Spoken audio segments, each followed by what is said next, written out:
projet sera déjà en cours d'implantation sur le site de 3S. Nous allons aborder les questions de démocratie et de liberté.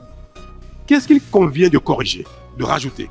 Qu'est-ce qu'il convient de supprimer? Qu'est-ce qu'il faut faire pour que la démocratie produise des responsables capables de diriger le pays avec efficacité, capables d'instaurer un environnement sain, cohérent de gouvernance, pour que la gouvernance, qu'elle soit centrale, qu'elle soit communale, locale, décentralisée, que tout ça là mette en place un modèle de gouvernance efficace.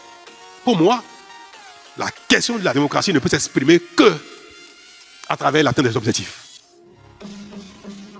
On n'est pas souverain. On n'instaure pas un modèle de démocratie juste pour que n'importe qui exerce le pouvoir, point barre. C'est pour que n'importe qui exerce le pouvoir, mais pour l'intérêt général, en termes de développement, préservation des libertés, protection des libertés. Donc, le modèle, c'est toujours comme ça. On a pris la souveraineté, les indépendances pour ça, pour avoir notre destin et développement en main, parce qu'on estime qu'on travaille pour les autres.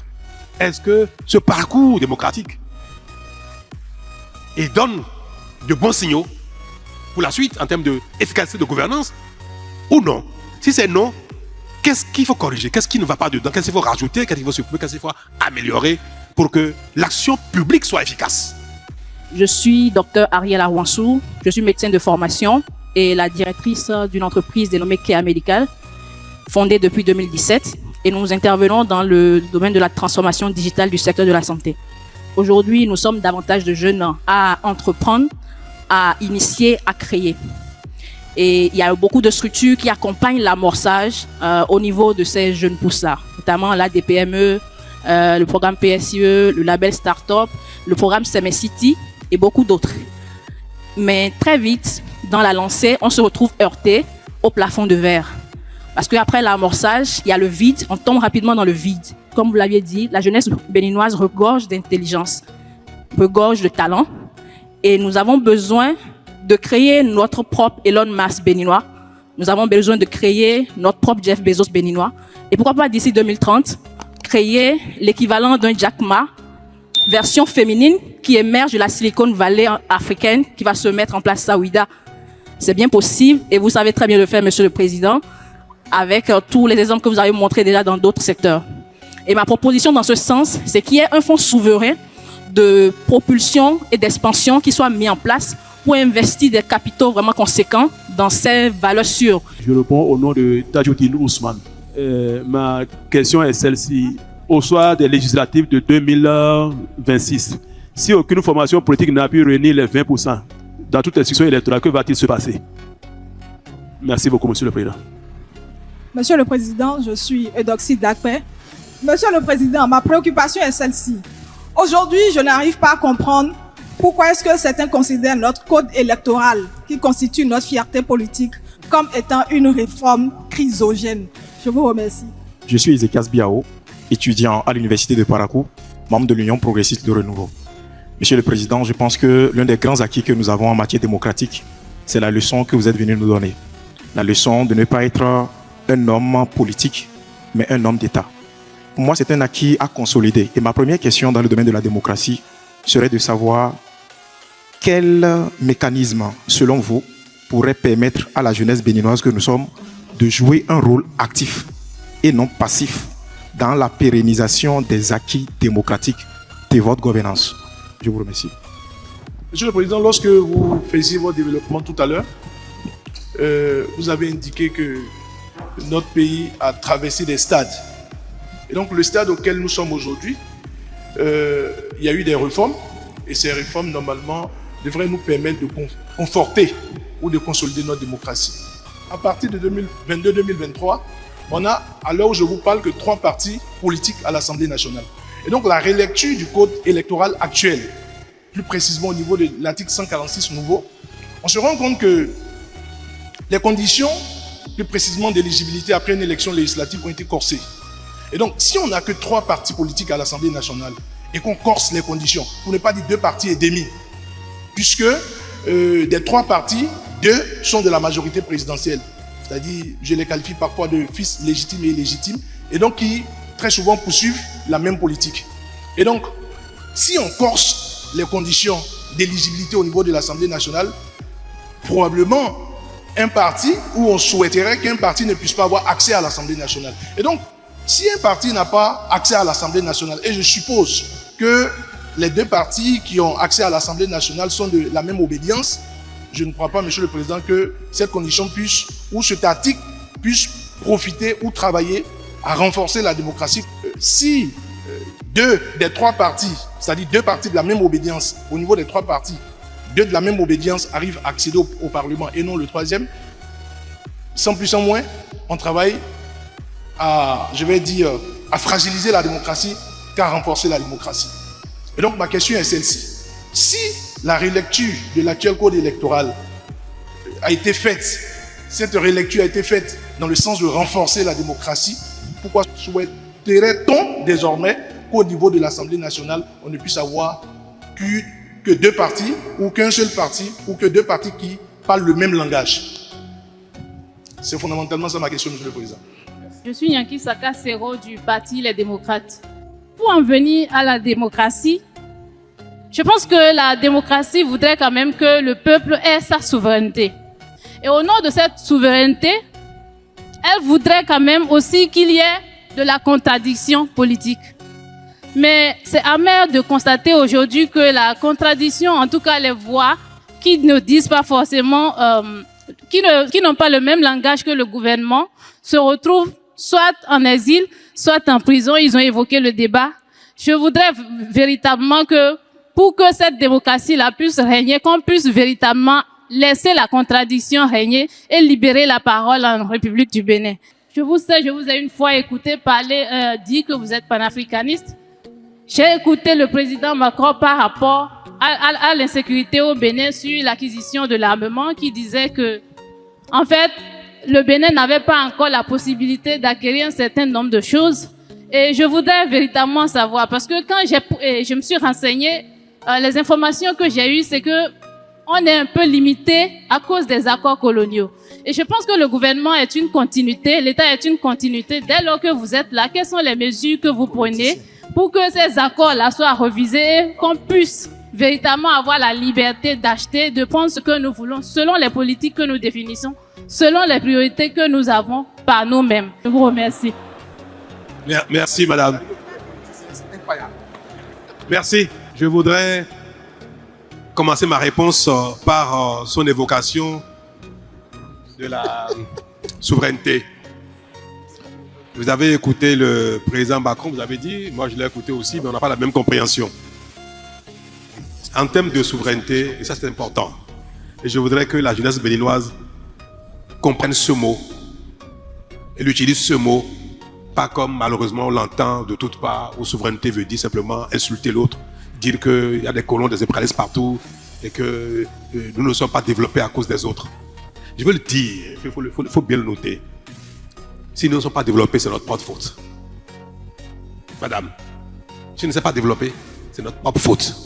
Je l'ai dit ici avec les maires, je vais vous répéter ça, je vais essayer de ne pas être long. On dénonce l'esclavage, commerce triangulaire comme un crime. C'est un crime ce qui s'est passé. Où les forces vives du continent ont été déportées pour aller développer l'Amérique. Si l'Amérique est à son niveau de développement aujourd'hui, une bonne partie, sinon une grande partie, l'essor de ce pays est lié à la force de nos aïeuls qui sont allés travailler là-bas. Mais est-ce que vous pensez, vous croyez que tous ceux qui ont été déportés sont venus, ont été raflés par les Blancs dans les villages, dans les contrées africaines? Est-ce que ce sont les Européens, ceux qui étaient acheteurs pour amener en Amérique? Est-ce qu'ils sont venus avec fusil, aller dans nos villages pour ramasser les esclaves? La plupart ont été vendus par nous-mêmes. Donc nous sommes co-responsables, peut-être même premiers responsables. Cette bêtise-là, ce crime-là. Est-ce qu'on n'était pas souverain au moment où on vendait nos parents et consorts aux Blancs qui sont installés sur les comptoirs, dans les ports? Avant les Blancs, les Européens, on a vendu nos parents aux Arabes. On n'était pas souverain? Madame, je ne veux pas juger nos ancêtres, les consorts, tout ça. Avons-nous les moyens d'acheter les armes, les munitions qu'il faut pour lutter contre le terrorisme? Qu'est-ce que ça va avec la souveraineté? Ceux qui ont chassé les Français, les Américains, les Allemands, Ça y est, ils ont vaincu le terrorisme. La souveraineté, c'est la conscience qu'on a de soi. C'est la volonté qu'on a de soi à agir avec responsabilité, sans se courber devant l'autre. On peut être dans un partenariat et être souverain. On peut être dans la coopération et être souverain. Notez-le pour de bon. On n'a pas besoin de rompre tous les liens de partenariat, tous les liens de coopération, tous les liens de relations internationales pour proclamer sa souveraineté. Être souverain, c'est être capable, dans un partenariat, de défendre ses intérêts. Dans une coopération, de défendre sa position, de défendre son intérêt. Et si vous avez les moyens d'acheter des armes en Amérique, ils vont vous les vendre. Si vous avez les moyens. Si vous voulez acheter les armes en Turquie, ils vont vous les vendre. Si vous avez les moyens d'acheter en France, en Italie, en Allemagne, ils vont vous les vendre. Les gens font du... Écoutez, le président Trump, il le dit sans gêne. Vous voulez les armes, laissez-moi payer, je vais vous vendre. Ça n'a rien à voir avec la souveraineté. Maintenant, si vous voulez qu'on vous aide, qu'on vous donne, ben en ce moment, vous pouvez dire, bon, donnez-moi, mais je vais être souverain. Donnez-moi mes conditions.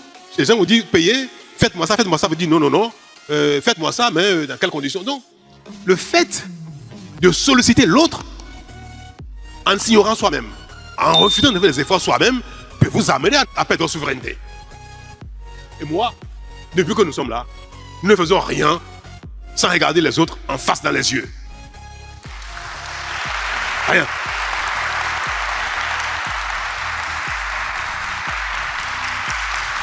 Nous sommes...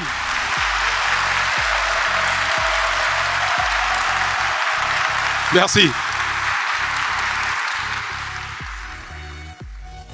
Nous sommes un petit territoire. On n'est pas un pays très grand. Nous sommes un territoire petit en termes de superficie. Nous sommes bientôt 13 millions d'habitants. Nous ne sommes pas très nombreux. Nous sommes un petit pays en termes de population. Mais nous sommes un pays fier. Nous sommes un pays grand. Pas notre volonté, notre ambition. Même si nous n'y sommes pas encore. Laborieux. Nous sommes capables de travailler. Et nous discutons avec chacun dans cette position. Petit territoire, petite population, mais grand peuple. Et ça, il n'y a pas plus souverain que nous. Et nous voulons corriger nos erreurs du passé. Nous voulons gommer les mauvaises images qui nous collent à la peau pour dire nous sommes déjà un autre pays, un autre peuple, une autre nation. Tout ce que nous ne parvenons pas à faire, ce n'est pas la faute des autres. Il y a plein de choses que nos moyens ne nous permettent pas de faire. Ces choses-là que nous ne parvenons pas encore à faire, c'est parce qu'on n'a pas encore les moyens. C'est parce qu'on n'y est pas encore. Mais c'est pas parce que nous sommes sous la domination de quelqu'un. Je vais venir à la question de la démocratie elle-même, parce que la question de la souveraineté est en lien direct avec la démocratie. Ce modèle-là. Le choix libre des citoyens pour ceux qui vont les gouverner. Mais nous avons dit et nous avons constaté que depuis longtemps, nous ne parvenons pas à choisir les dirigeants qu'il faut, à créer les ensembles de gouvernants pour une action publique efficace. Une fois, on a dit renouveau, renouveau, renouveau, changement, révolution, du fait que le modèle de démocratie n'a pas permis le développement. Arrive 2016. On fait le diagnostic. On constate qu'on va en politique pour voler le Bénin. On se met ensemble dans les partis politiques et consorts pour couper chacun sa part. Il y a des centaines de partis politiques. Celui qui a la charge principale, président de la République, il doit négocier avec chaque groupe politique, dit ce que je te donne pour que j'ai ton soutien. Ce qu'on te donne là, c'est quoi? La politique, c'est matériel. Donnez-moi la direction des douanes. Donnez-moi le poste de receveur de telle douane, de telle frontière. Donnez-moi le directeur des impôts. Donnez-moi le port autonome. Donc chaque groupe politique, soi-disant groupe politique, prend une part du pays pour sa poche. Et ça ne sert pas le pays, ça ne grandit pas, ça ne grandit pas, on ne faisait rien avec. Je suis arrivé en 2016, je vais donner cet exemple-là, vous le savez. Un partisan vient me voir. Monsieur le Président, donnez-moi la direction générale du port autonome de Cotonou. Et déjà en ce moment, on commençait à dire que le Bénin n'est pas un gâteau pour les partisans, pour les partis politiques. Ce n'est pas un gâteau.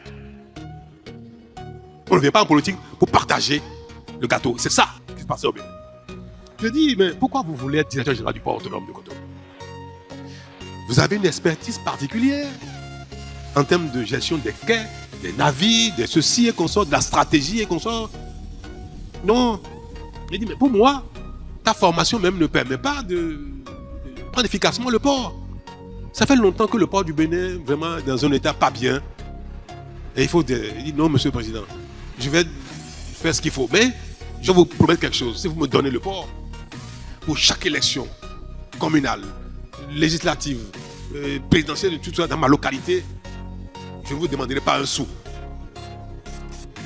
Vous ne me donnerez plus un franc. Je m'occupe de ma zone sans vous solliciter et nous gagnerons toutes les élections dans ma localité.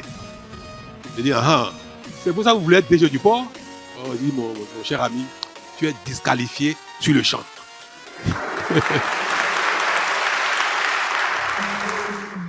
Ça continue, hein. Ces choses-là ne disparaissent pas du jour au lendemain. On va faire des réformes. Les dernières qui ont tout concerné le code électoral finissent de consacrer la limitation des partis politiques sans décréter que nous sommes dans un système partisan à partis politiques limités. Nous voulons que dans l'action, on ne continue pas avec 10, 20, 30, 40, 50 partis politiques. Donc ce sont les règles de la compétition qui vont amener les gens à se mettre ensemble pour gouverner le pays et non que chacun tienne son couteau pour couper une part du pays ou bien pour être indispensable à celui qui va être élu. Et vous avez dit, M. Bitokwe, que ce nouveau système peut amener à avoir un parlement monocolore. Parce qu'il n'y a qu'un parti politique ou deux. Ou bien que les élections n'aboutissent à, quelqu'un a dit, à zéro peut-être parti politique pour satisfaire les conditions de conseil électoral. Que si en 2026, personne, c'est ça la question, si personne ne satisfait les conditions, qu'est-ce qui va se passer? Je veux qu'on réponde à une question préalable.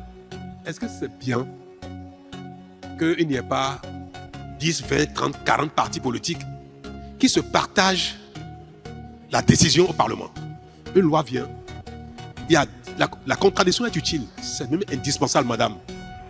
Pour l'efficacité de l'action publique, il faut qu'il y ait un peu de contradiction, qu'il y ait la critique, il faut qu'il y ait la contradiction. Mais est-ce que c'est bien qu'au Parlement, il y ait 10, 20, 30 groupes politiques différents? Alors, pour répondre à la question, je vais poser une autre. Quelle est la différence idéologique aujourd'hui entre l'UPR et le BR? C'est deux partis politiques différents, hein? N'est-ce pas? Vous êtes UPR, l'autre est BR, vous êtes BR. Toutes mes excuses au président du BR et au président de l'UPR. Moi, je vais vous dire qu'il n'y a aucune différence entre les deux. C'est pas vrai. Là, c'est la forme.